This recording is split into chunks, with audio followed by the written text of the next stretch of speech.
Alors, on l'a dit au départ, une image, c'est une collection de fichiers. Ça peut être un peu assimilable à un système de fichiers compilé que vous récupérez et que vous utilisez.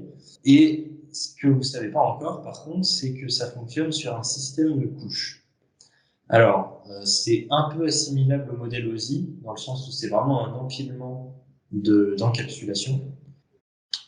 Une couche, c'est une brique logicielle disposant de droits qui lui sont propres. En fait, votre image va être construite couche après couche, et c'est la synthèse de toutes ces couches qui va mener à l'image finale.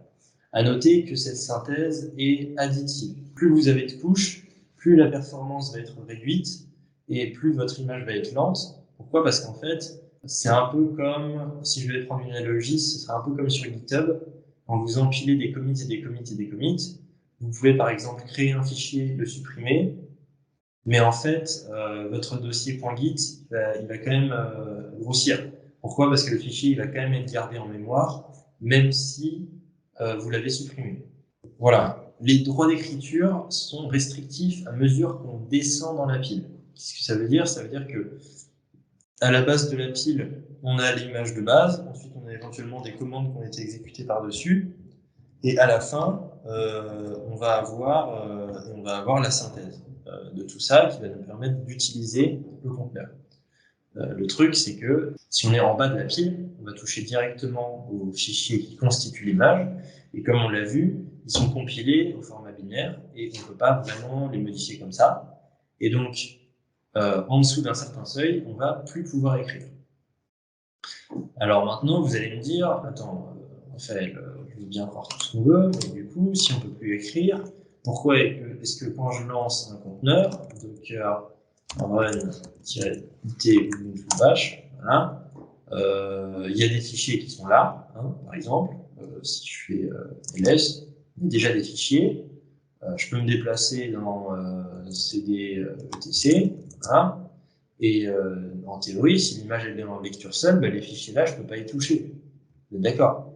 Donc si par exemple je modifie etc password, echo test, et que je le rajoute à la fin de password, ben, bizarrement ça marche. Cat password. Et vous voyez que on a bien test à la fin. Alors que normalement, l'image est en lecture seule. En fait, on a un procédé qui s'appelle le copy on write. En fait, on va utiliser un système de substitution qui permet de modifier artificiellement les couches sans droit d'écriture. En fait, le principe, c'est qu'on va créer une copie du fichier que l'on souhaite modifier, voilà, et on va modifier la copie.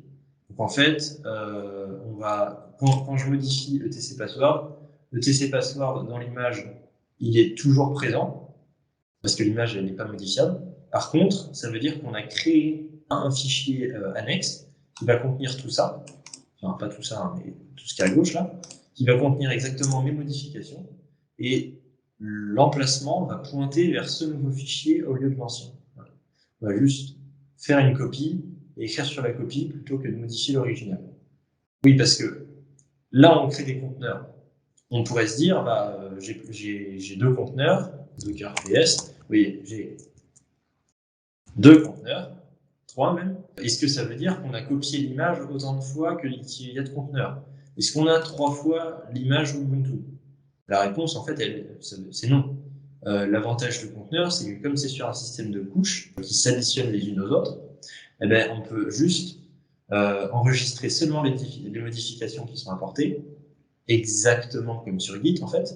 On va enregistrer seulement la différence avec le commit précédent et pas l'ensemble du commit dans sa globalité. Là, c'est exactement le même principe.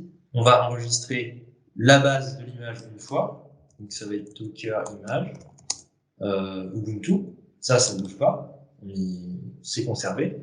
Et chaque conteneur, dedans, il ne va pas y avoir de stocké toute l'image copier-coller, hein. On n'a pas fait un copier-coller du dossier. On va stocker l'image une seule fois, et par-dessus, on va stocker seulement les modifications qu'on a ajoutées au conteneur. Donc, vous voyez le niveau d'économie d'espace, c'est super intéressant. Par contre, évidemment, du coup, pour écrire dedans, eh ben, il faut copier des fichiers qui existent, qu'on ne peut pas modifier, parce que sinon ça modifierait tous les conteneurs, et on va les ajouter en haut de la pile, en mode, bon, bah, on a changé ça, on a rajouté ça. Intérêt, partager des couches identiques d'une image à l'autre, même d'un conteneur à l'autre, comme on l'a vu, mais d'une image à l'autre, c'est aussi vrai. Et utilisation du cache et d'un système d'empreinte géré par Docker. Empreinte ou hash, si vous parlez anglais, qui va permettre d'identifier de manière unique chaque image. Si l'empreinte est identique, ça veut dire que l'image n'a pas été modifiée, et donc on peut se baser dessus pour construire la suite, en sachant qu'on a du coup la même base.